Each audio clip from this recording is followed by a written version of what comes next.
Hello दोस्तों, स्वागत है आपका एडी एग्जाम ज्ञान में। तो आज हम बायोलॉजी के जितने भी विटामिन्स के कल क्वेश्चन कर लिए थे उससे आगे के क्वेश्चन करते हैं। तो ये है क्वेश्चन, कौन सा भोजन तुरंत शक्ति प्रदान करता है? तो ये तुरंत शक्ति प्रदान करता है वो ग्लूकोज, इसका राइट जवाब हो जाएगा।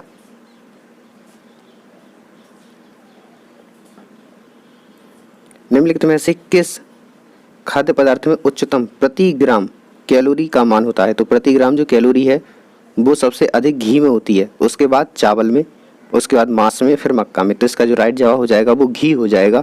देखते हैं अगला क्वेश्चन क्या है। थायराइड ग्रंथि के सामान्य कामकाज के लिए निम्नलिखित में से पोषक तत्वों में कौन सा आवश्यक है? तो थायराइड ग्रंथि जो है वो आयोडीन की वजह से कार्य करती है, तो इसका जो राइट जवाब है वो आयोडीन हो जाएगा। देखिए ये लिखा है, थायराइड ग्रंथि या अवटु ग्रंथि मनुष्य की गर्दन की श्वास नली के दोनों छोरों के स्वरंत्र के अधर तल पर स्थित होती है। और ये लिखा है कि आयोडीन नमक का सेवन थायराइड ग्रंथि के नियंत्रण में उपयोगी होता है। ये फिर से देखिए वही क्वेश्चन आ गया, अवटु या थायराइड ग्रंथि सामान्य कामकाज के लिए आहार में निम्नलिखित में से किसका सेवन जरूरी है? तो इसमें जो है वो आयोडीन का सेवन जरूरी है, सी ऑप्शन हो जाएगा।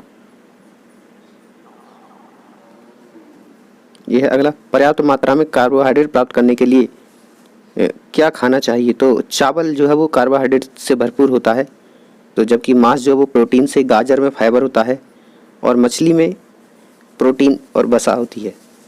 तो इसका चावल राइट जवाब हो जाएगा कार्बोहाइड्रेट के लिए। निम्नलिखित विकल्पों से उस हार्मोन की पहचान करें जो बच्चों के बढ़ने के लिए सहायक होता है। तो सोमेटोट्रोपिक हार्मोन जो है वो बच्चों के बढ़ने में सहायक होता है, इसका ऑप्शन डी हो जाएगा। देखिए लिखा है, सोमेटोट्रोपिन हार्मोन शरीर की संरचना, तरल पदार्थ, हड्डी और मांसपेशियों की वृद्धि में आवश्यक होता है। एक ग्रंथि जिसे अंतःस्रावी और बहिःस्रावी दोनों का कार्य करती है, तो ऐसी ग्रंथि कौन सी जो अंतःस्रावी और बहिःस्रावी दोनों का कार्य करती है? वो है आपकी अग्नाशय ग्रंथि। अग्नाशय ग्रंथि एक ऐसी ग्रंथि है जो अंतःस्रावी और बहिःस्रावी दोनों ग्रंथियों का काम करती है, और ये यकृत के बाद जो है वो दूसरी सबसे बड़ी ग्रंथि होती है।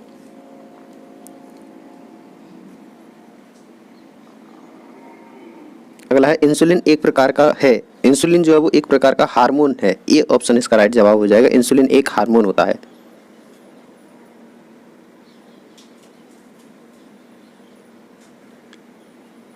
फिर से यही क्वेश्चन आ गया, इंसुलिन हार्मोन इंसुलिन हमारे शरीर में किस ग्रंथि में निर्मित होता है? तो ये जो है इंसुलिन हार्मोन वो अग्नाशय ग्रंथि में निर्मित होता है, ये ऑप्शन इसका राइट जवाब हो जाएगा, अग्नाशय ग्रंथि। निम्नलिखित में से कौन सा हार्मोन शरीर के कार्बोहाइड्रेट, प्रोटीन, वसा के उपापचय को नियंत्रित करता है ताकि विकास के लिए शरीर को इसका सबसे अच्छा संतुलन प्रदान किया जा सके? तो जो ऐसा हार्मोन है जो कार्बोहाइड्रेट, प्रोटीन और वसा तीनों का पाचन करता है वो थायरॉक्सिन हार्मोन है। तो इसका जो राइट जवाब हो जाएगा वो सी जवाब इसका राइट जवाब हो जाएगा, थायरॉक्सिन हार्मोन।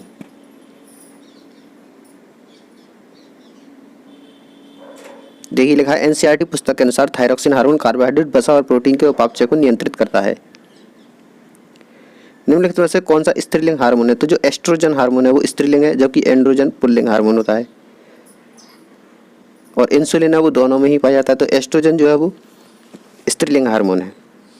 पीयूष ग्रंथि कहाँ पाई जाती है? तो पीयूष ग्रंथि जो मस्तिष्क में पाई जाती है, और ये मस्तिष्क के निचले हिस्से में पाई जाती है। निम्नलिखित में से कौन सा हार्मोन पीयूष ग्रंथि से स्रावित नहीं होता? तो पीयूष ग्रंथि से जो वो है ये सेक्रेटिन हार्मोन स्रावित नहीं होता, बाकी ऑक्सीटोसिन, प्रोलैक्टिन और वैसोप्रेसिन ये सभी हार्मोन पीयूष ग्रंथि से निकलते हैं। सबसे बड़ी अंतःस्रावी ग्रंथि कौन सी है? तो सबसे बड़ी जो अंतःस्रावी अगर ग्रंथि आ जाए तो उसको अवटु ग्रंथि या थायराइड ग्रंथि जो है वो सबसे बड़ी अंतःस्रावी ग्रंथि है। और केवल यही क्वेश्चन आया कि सबसे बड़ी ग्रंथि कौन सी है, तो उसका आंसर हो जाता है यकृत ग्रंथि, सबसे बड़ी ग्रंथि यकृत। निम्नलिखित में से कौन सा अंग पित्तरस का स्राव करता है? जो पित्तरस का स्राव करता है वो यकृत करता है, डी ऑप्शन इसका राइट जवाब हो जाएगा। बाकी देख लेते हैं ये क्या है। भ्रूण के किस चरण में शरीर के सभी अंगों की पहचान की जा सकती है? तो भ्रूण के जो वो है वो फीटस चरण में, तो फीटस जो चरण है वो 3 माह से लेकर 9 माह के बीच का होता है। इस चरण में भ्रूण के सभी प्रकार के अंगों की पहचान की जा सकती है।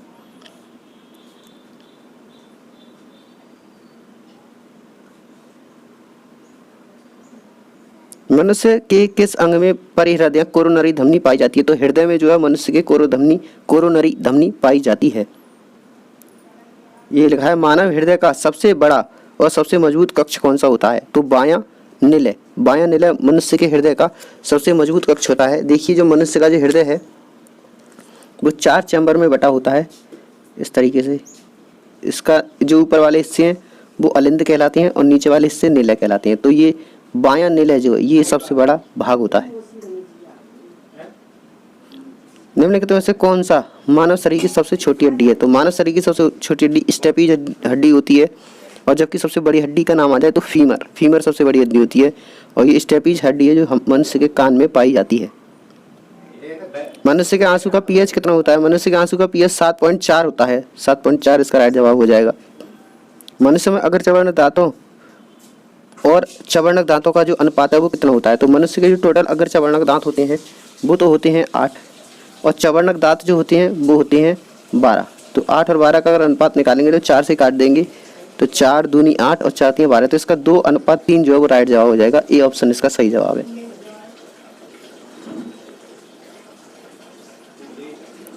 अगला है माइटोटिक सेल डिवीजन किस चरण में होता है? तो जो माइटोटिक सेल डिवीजन है वो एनाफेज चरण में होता है, यानी इसका बी आंसर जो राइट जवाब हो जाएगा। अगला है निम्नलिखित में से कौन सा मानवीय पुरुष प्रजनन प्रणाली का हिस्सा नहीं है? तो मानवीय पुरुष प्रजनन प्रणाली का हिस्सा ये वास डिफरेंसीय वृषण कोशीय वृषण भी है, लेकिन डिंब वाहिनी ये महिला प्रजनन अंग का हिस्सा है। अनिषेचित मानव अंडे सामान्यतः होते हैं। तो अनिषेचित मानव अंडे में 2 क्रोमोसोम होते हैं, तो इसका आंसर जो है डी राइट जवाब हो जाएगा। अगला कर्कटजन्य रसायन जो है वो क्या होता है? तो ये कैंसर से संबंधित होता है कर्कटजन्य रसायन।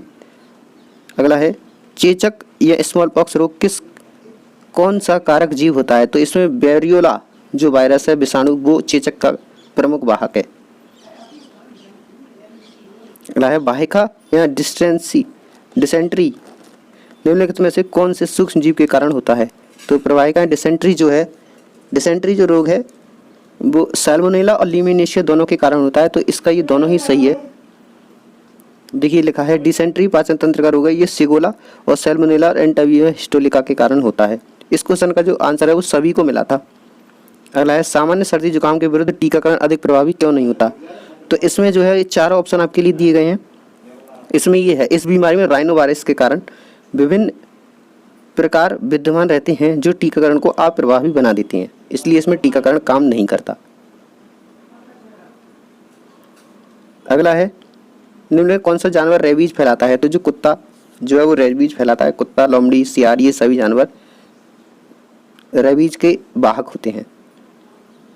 निम्नलिखित में से किस प्रत्युजनक या एलर्जन के कारण परागण ज्वर होता है? तो पराग के कारण ही परागण ज्वर होता है, इसका सी राइट जवाब हो जाएगा। अगला है पेनिसिलिन सूक्ष्म जीव किससे प्राप्त होता है? तो पेनिसिलिन जो है वो कवक से प्राप्त होता है, और ये भी क्वेश्चन आता है पेनिसिलिन की खोज किसने की थी? तो अलेक्जेंडर फ्लेमिंग ने पेनिसिलिन की खोज की थी।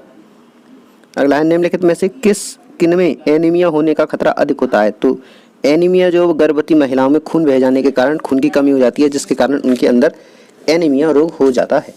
आगे देखते हैं क्या है क्वेश्चन।